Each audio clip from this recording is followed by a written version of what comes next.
မြတ်စွာဘုရားကနားဆိုင်ပြီးထောင်ရမယ်လေးလာသင်ယူရမယ်လေးလာသင်ယူပြီးတော့မှတ်သားထားရမယ်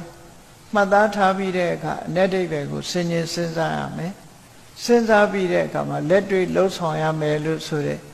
ဒီအပိုင်း၅ပိုင်းနဲ့ဓမ္မတာဝန်တွေကိုမြတ်စွာဘုရားရှင်းလင်းဖော်ပြဖြစ်တယ်ပေါ့ဒီကနေ့ခေတ်မှာသင်စရာတွေသိစရာတွေအလွန်များလာတဲ့အခါဓမ္မတာဝန်ပြင်တခြားတာဝန်တွေရောက်လာအဓိကထားဖို့ရာကတော့ယဟန်တန်ဃာတွေဆိုလို့ရှိရင်ပိဋကပညာမတတ်ရင်ကဲ့ရဲ့စရာဖြစ်လိမ့်မယ်တခြားဘာသာမတတ်တာကိုမှမကဲ့ရဲ့စရာမဖြစ်ဘူးပိဋကစာပေတတ်အောင်တော့အာယုံစိုက်ကြရမှာဖြစ်တယ်ပေါ့ဘာဖြစ်လို့လဲဆိုရင်ဓမ္မတာဝန်ဟာမိမိရဲ့တကယ်တာဝန်အရေးပဲပြောမယ်ဆိုရင်ဒါကကိုယ်ဖီးလို့ခေါ်တာပေါ့ကိုယ့်ရဲ့နေပေတစ်ခုဟာကိုကျွမ်းကျင်ရမှာဖြစ်တယ်လောကမှာသူ့တာဝန်ကိုယ်တာဝန်ဆိုတာတွေတာဝန်အသီးသီးရှိကြတဲ့အထက်ပဲကိုယ်တာဝန်မလစ်ဟင်းဖို့ဟာအမြဲတမ်းအရေးကြီးကိုယ်တာဝန်ကိုဘေးဖယ်ထားပြီးတော့သူများတာဝန်ထဲမှာပါဝင်ပတ်သက်ပြီးတော့နေမယ်ဆိုရင်အပြစ်တင်စရာတွေအများကြီးဖြစ်လာနိုင်တယ်ပေါ့ဒါကြောင့်မို့သာသနာတော်ကျိုးပန်းအထုတ်လို့တဲ့သာသနာအရှိတည်ထက်မှုမြတ်နိုးတဲ့သာသနာတော်ကိုမြတ်နိုးတဲ့ယဟန်တော်တွေဟာပိဋကပညာကိုအဓိကထားပြီးတော့တလေးတစားသင်ယူခြင်းဖြစ်လာရင်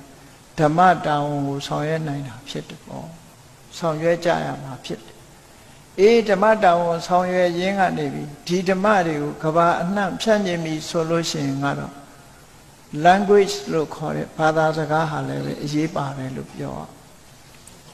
သို့တော့မြန်မာနိုင်ငံမှာကံကောင်းတာကဘာလဲလို့ဆိုရင်ဒီပိဋကသုံးပုံလုံးကိုမြန်မာနိုင်ငံမှာမြန်မာစကားလုံးနဲ့ဘာသာပြန်လို့ရနေတဲ့အနေအထားမျိုးရှိလို့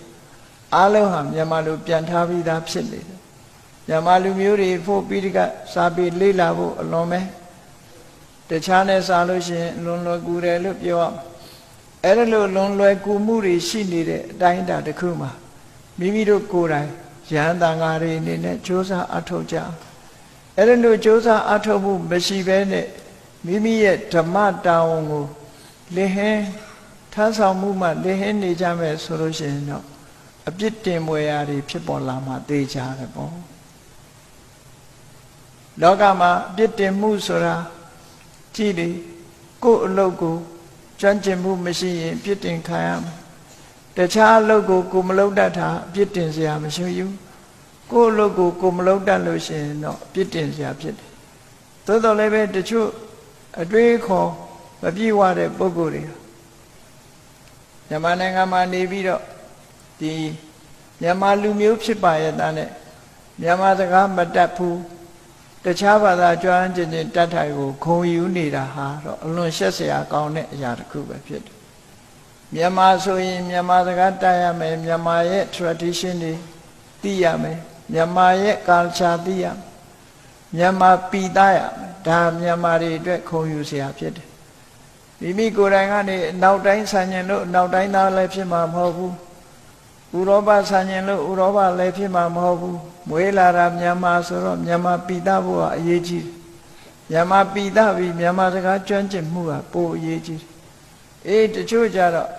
အင်္ဂလိပ်လိုတက်ပြီးတော့ဗမာလိုမသိဘူးဆိုတာကိုပဲခုံယူပြီးတော့ပြောနေတာရှက်စရာကောင်းတာပေါ့ဒါရှက်စရာကောင်းတယ်ဆိုတာမြန်မာဖြစ်ရတဲ့နဲ့မြန်မာစကားမတတ်တာမှရှက်စရာကောင်းတာထို့တူပဲယဟန်တန်ဃာတွေအနေနဲ့တခြားဘာသာမတတ်ချင်နေပိဋကမတတ်ဘူးဆိုတာကတော့ရှက်စရာဖြစ်မယ်ဒါကြောင့်မို့လို့ပိဋကကိုအာရုံစိုက်ပြီးဓမ္မတာဝန်ကိုထမ်းဆောင်ကြရမှာဖြစ်တယ်အဲ့ဒါလို့ဓမ္မတာဝန်ကိုခြေပြစွာထမ်းဆောင်နိုင်မှုအတွက်အမျှော်မြင်ရှိတော်မူကြတဲ့ဆရာတော်ကြီးတွေနိုင်ငံတော်ပရိယတ္တိသာသနာတက္ကသိုလ်ဆိုတာမန္တလေးမှာတစ်ခုရန်ကုန်မှာတစ်ခုခုလိုတည်ထားပြီးတော့ဖွင့်လှစ်ပေးထားခဲ့တာဖြစ်လို့ကြီးမားလာတဲ့အမျှော်အမြင်တွေနဲ့လှုပ်ဆောင်ခဲ့ကြတဲ့အတိုင်းမိမိတို့ကိုယ်တိုင်လည်းအမျှော်အမြင်ကြီးစွာဓမ္မတာဝန်ကိုဆောင်ရွက်နိုင်ကြဆောင်ရွက်ကြရမှာဖြစ်တယ်ပေါ့မြတ်စွာဘုရားသခင်ကိုရောမြတ်ကနောက်အနာဂတ်မှာဖြစ်ပေါ်လာမယ့်အခြေအနေတစ်ခုဟောပြောထားတဲ့သုတ်တန်တစ်ခုမှဆိုရင်ကြည်နောက်အနာဂတ်ရောက်လာတဲ့အခါကျတော့ မြတ်စွာဘုရားဟောပြောထားတဲ့အလွန်လေးနက်တဲ့တရားဓမ္မတွေနဲ့ပတ်သက်လာလို့ရှိရင်တဲ့ယဟန်တန်ဃာတွေနောက်ပိုင်းရောက်လာတဲ့အခါမှာအလွန်လေးနက်ပြီးတော့ဂံဗီရာဂံဗီရထလောကုတ္တရာသုံးညတာပဋိသင်္ယုတ်တာဆိုတဲ့စကားလုံးတွေနဲ့ဖော်ပြထားတယ်မြတ်စွာဘုရားရဲ့အဆုံးအမတရားတွေအဲ့ဒီတရားတွေနဲ့ပတ်သက်လာတဲ့အခါမှာဒီတရားတွေကိုလစ်လျူရှုလာဖို့အနေအထားမျိုးတွေဖြစ်လာနိုင်တယ်ပေါ့တချို့ပုဂ္ဂိုလ်တွေအတွေးခေါ်လွဲမှားပြီးတော့မြတ်စွာဘုရားဟောကြားတဲ့တရားဓမ္မတွေနဲ့ပတ်သက်လာပြီးကြာကြာနာနာနားထောင်လို့စိတ်မရှိဘူးသင်ယူလို့စိတ်မရှိဘူးသိလို့စိတ်တွေမရှိဘဲနဲ့နေပါလာနိုင်တယ်ဒါတွေကိုလည်းပဲသင်ရမယ်လို့သိပြီးတော့စိတ်မဝင်စားဘူးခေပညာလို့ဆိုတဲ့ဟာတွေနောက်လိုက်ပြီးတော့ဒီခေအသုံးနှုန်းကမှမှန်ကန်တယ်လို့စိတ်ထဲမှာထင်ပြီးတော့ဓမ္မကိုကြောခိုင်းလာမယ်ဆိုတာမျိုးတွေဖြစ်လာလို့ရှိရင်